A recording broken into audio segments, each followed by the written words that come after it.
Turkish and Armenian people historically have rarely gotten along. But what happens when these hostilities weave themselves into a game like Roblox? Different cultures colliding, competing with each other, all on this virtual platform. Ever since the birth of humanity, battles have been fought on the soils of our Earth.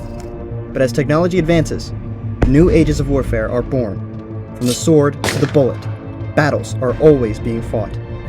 But today, a new era is born, the digital world, a place where battles can be fought without the loss of life. And this is Virtual Campaigns.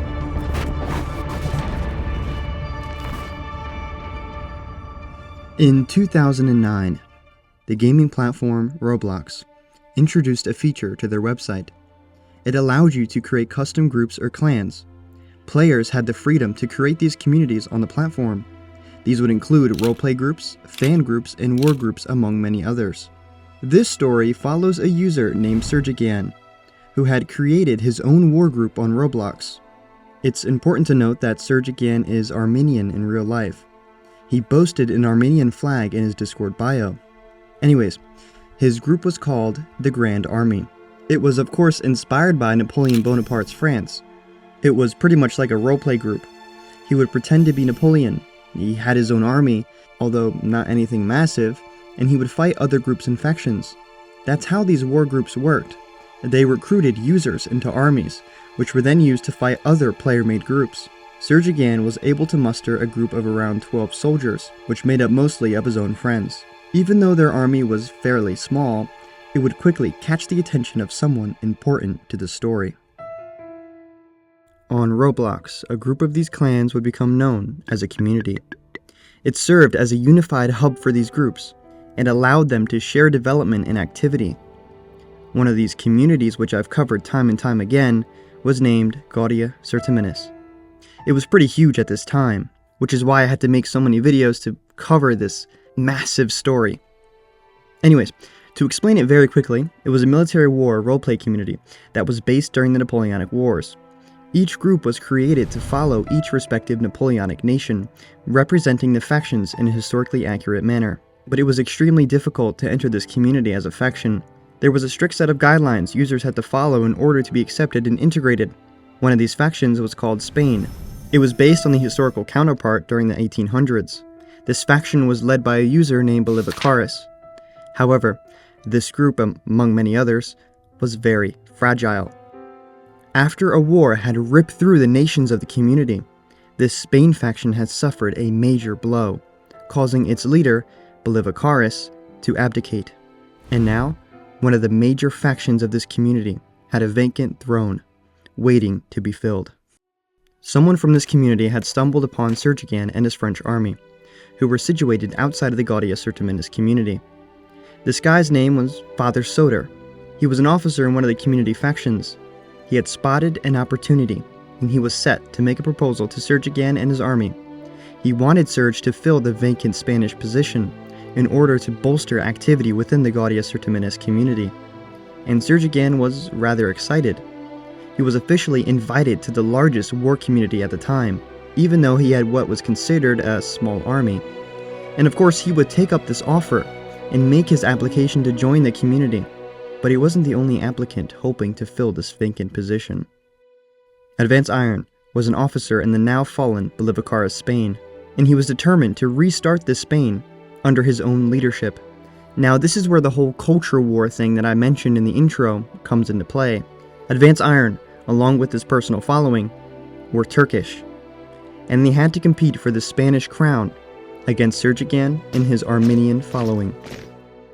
The relationship between Turkish and Armenian people had been under question for a long time.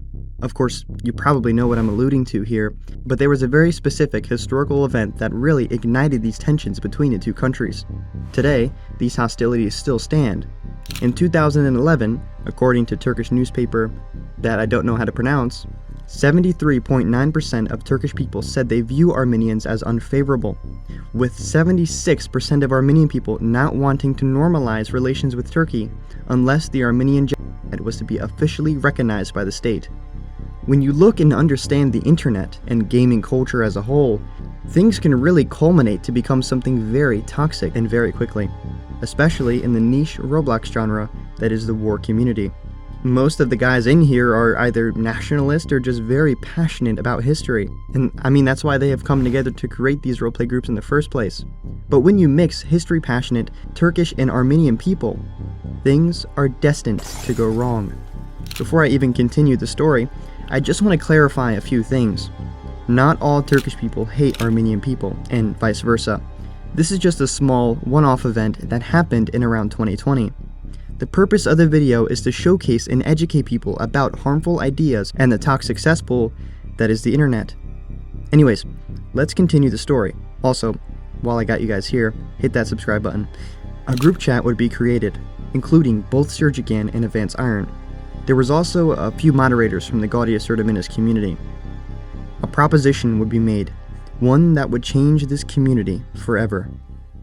The only way that Sergicyan or AdvanceIron would be able to join this community as a faction leader would be to merge both of their followings and work together, and so they would try. AdvanceIron was to be placed as a diplomatic king, taking care of the diplomacy and other back-end stuff for the group. Sergicyan was placed as the military general, taking complete control over the army and their respective development.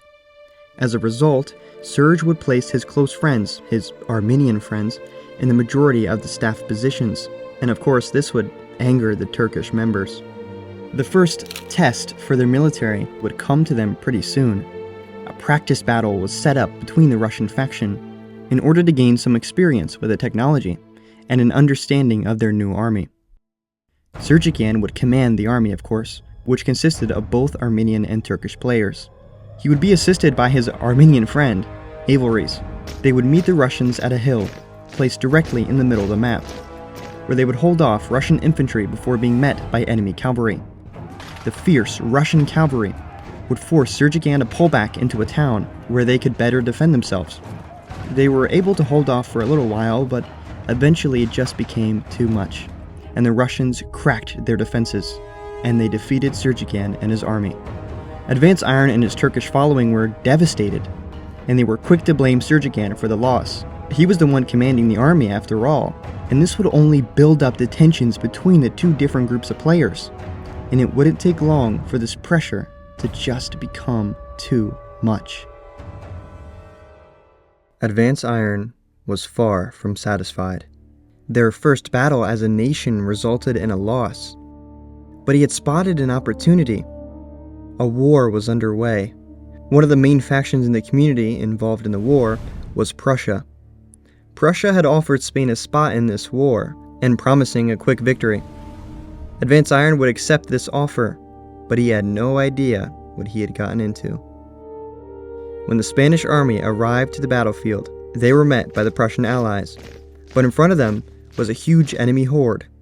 What seemed like hundreds of players from the Austrian faction had awaited them. They were heavily outnumbered. When Sergicyan looked behind them, the Prussians had already retreated, and now Spain was alone. The Austrians began their charge. The Spanish tried to hold them off, but it was no use. Sergicyan called the retreat, and Spain was left defeated again. This time it was just too much. Sergicyan and his following had blamed AdvanceIron. He had gotten them in this useless war in the first place. AdvanceIron, though, would put the blame on Serge. He had called the retreat way too late, and before you knew it, the argument would explode. Racial slurs, cultural insults, a civil war had been ignited. The Turkish and Armenian players in this faction were relentless in their attacks. AdvanceIron and his following had come together to create a game, as a sign of their disliking towards their Armenian neighbor. The game was titled Armenia equals poop. Devastating, I know. And the game itself was quite disturbing. The game featured burning flags and bodies, accompanied by floating portraits of notable Turkish leaders, including the well-known Ataturk. The Armenian players would follow by making a game of their own. Although it was much more PG, it showcased a line of Armenian soldiers attacking a line of Turkish men. But they didn't just fight by creating games on Roblox. The Discord was filled with just some disgusting stuff that I can't even show on here without getting this video removed. It was an extremely hostile environment, and it was clear that this faction was now doomed to fall apart. This culture war would get so bad that the community moderators were forced to step in. They discussed the situation with both parties before making a final decision. Ultimately, they had already made up their minds. Sergicyan was to be forcefully removed from his position, and the group would collapse, to be forever forgotten. Situations like this are much too common on the internet, small disagreements turning into huge toxic wars. Let this story serve as a reminder that fighting over cultural, racial, or just stupid, petty stuff in general will never lead to a happy ending. This is all a true story, by the way. I've talked to both Sergicyan and AdvanceIron prior to the making of this video. It is important to note they are on friendly terms at this point in time. But anyways, thank you guys so much for watching. I hope you enjoyed. Please leave me a comment with any cool stories you've encountered or participated in. I would love to hear them. Subscribe for more. I'll see ya.